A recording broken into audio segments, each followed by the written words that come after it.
तो अब हम थियरम देख रहे हैं कि थियरम 10.1 है कि equal chords of the circle subtended and equal angle at the centre. यानी आप ऐसे कोई पॉइंट ले सकते हो, जैसे कि ये सर्कल है,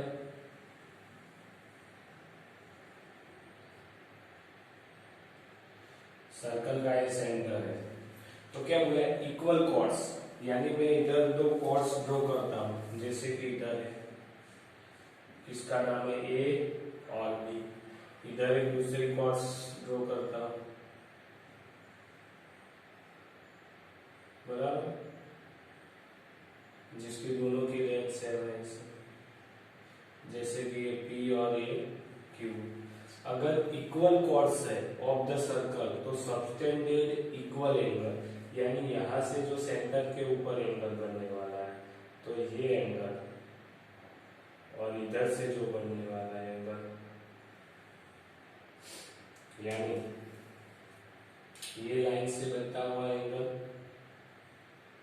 तो ये वाला, अगर ये एंगल और ये एंगल दोनों सस्पेंडेड एंगल कैसे रहेंगे, इक्वल रहेंगे। अगर ये कॉर्ड्स इक्वल है, यानी ए बी और पी क्यू इक्वल है, अगर A B is equal to P Q है दोनों कॉर्ड्स, तो उसके एंगल पी सेंटर वो है P O Q is equal to angle A O B हो सकता है, बराबर है। तो वो 10.1 है।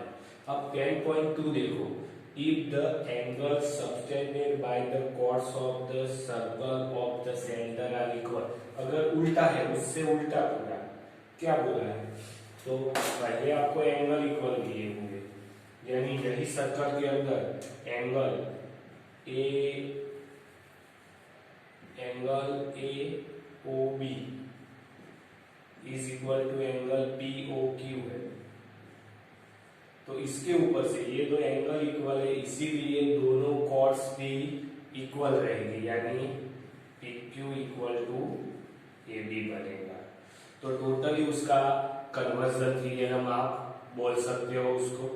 अब थर्ड थ्योरम है, theorem 10.3, the perpendicular from the centre of the circle to the chords bisect the chords, बराबर है। अगर परपेंडिकुलर आप करते हैं, यानी मैं यहाँ तो बताता हूँ, जैसे कि ये सेंटर है, ये सर्कल है सॉरी, और सर्कल का ये सेंटर है, अगर इधर कोई कॉर्ड्स है, बराबर है, तो परपेंडिकुलर फ्रॉम द सेंटर, यानी सेंटर में से परपेंडिकुलर आप ड्रॉ करोगे लाइन ऐसे कॉर्ड्स के ऊपर, तो वो कॉर्ड्स को बाइसेक्ट करेंगे। अगर ये एम पॉइंट में आपको डिवाइड करती है, कॉर्ड्स ए बी है, और ये ओ पॉइंट है, यानी O M perpendicular A B है, सेंटर ओ में से कॉर्ड्स के ऊपर परपेंडिकुलर लाइन ड्रॉ करोगे तो वो कॉर्ड्स को दो भाग में डिवाइड करेगी, यानी A M is equal to B M या एम बी होगा, यानी ये वाला भाग और ये वाला भाग इक्वल रहेगा। कब सेंटर में से परपेंडिकुलर लाइन खींचोगे तब। वो थ्योरम है आपका 10.3। अब आपका थ्योरम है 10.4, the line drawn through the centre of the circle to the bisect the chord is perpendicular to the chord, यानी उसका पूरा कन्वर्जन है। अगर आप कोई लाइन सेंटर में से पास होती हुई कोई लाइन ड्रॉ करते हो और वो लाइन कॉर्ड्स को दो भाग में डिवाइड करती है, यानी थ्योरम 10.4 में आपको ये दिया है AM is equal to MB है, और M है वो सेंटर में पास होती हुई लाइन से, लाइन का पॉइंट है, तो उसका मतलब क्या हुआ, OM परपेंडिकुलर AB हुआ, यानी ये टोटली उसका कन्वर्जन थ्योरम है। यानी 10.1 थ्योरम उसका कन्वर्जन कौन सा था, 10.2 था।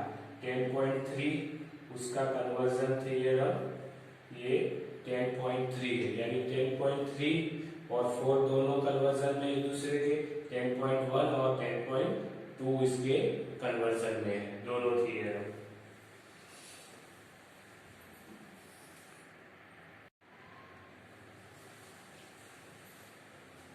अब आगे थियरम 10.5 है कि there is one and only one circle pass through the three given non collinear point.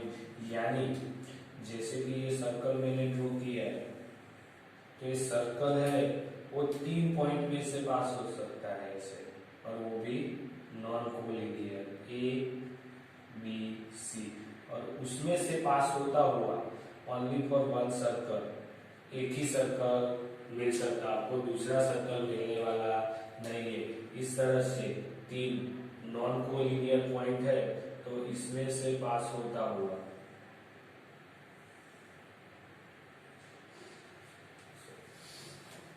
ये तीन पॉइंट में से फिर से ड्रॉ करते हैं। जैसे कि ये तीन पॉइंट है, तो इन तीन पॉइंट में से पास होता हुआ सर्कल की बात करूं तो एक ही सर्कल ऐसा मिलेगा जो ये तीन पॉइंट में से पास होता होगा। बराबर है।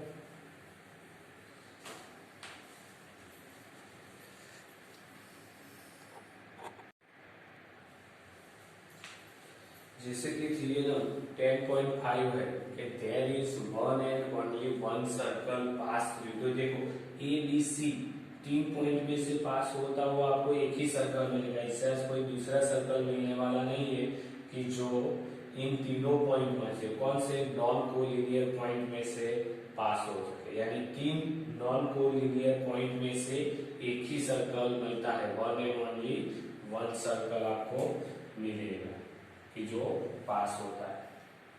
आपको पता है कि एक ही पॉइंट है, तो इस तरह से एक सर्कल आया, इधर से दूसरा सर्कल आया, इधर से तीसरा सर्कल आया, तो बहुत सारे सर्कल पास हो सकते हैं। दो पॉइंट में है तो दो पॉइंट में से भी पास होते हुए सर्कल मिल जाएंगे आपको। लेकिन तीन पॉइंट वो भी नॉन कोलिनियर, तो एक ही सर्कल पास होगा। वो थियरम है 10.5। फिर थियरम 10.6 है कि equal chords of the circle are equi distance from the centre. यानी ये सर्कल है, सर्कल का ये सेंटर है।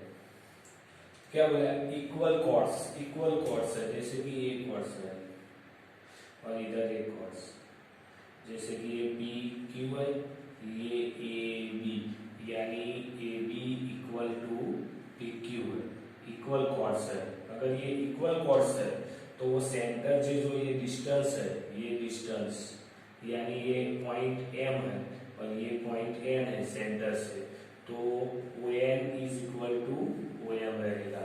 यानी ये वाला और ये वाला लेंथ कैसी रहेगी? इक्वल रहेगी। अगर कॉर्ड्स इक्वल है तो सेंटर से डिस्टेंस भी उसका क्या रहेगा? इक्वल रहेगा। वो थियरम है 10.6। 10.7 है chords equi distance from the centre of the circle are equal in length. तो ये पूरा टोटली ये दोनों थियरम एक दूसरे के कन्वर्जन है टोटल। उसने क्या बोला? अगर कॉर्ड्स का डिस्टेंस है, यानी आपको ये बोला कॉर्ड्स का distance O N is equal to O M, वो इक्वल दिया है, ओ एन और ओ एम इक्वल दिया है, यानी सेंटर से डिस्टेंस, तो पी क्यू और A B length of the chords वो भी क्या रहेगी? इक्वल रहेगी। तो ये देखो दोनों एक दूसरे के कन्वर्जन हो गए। वो हो गया आपका थियरम 10.7।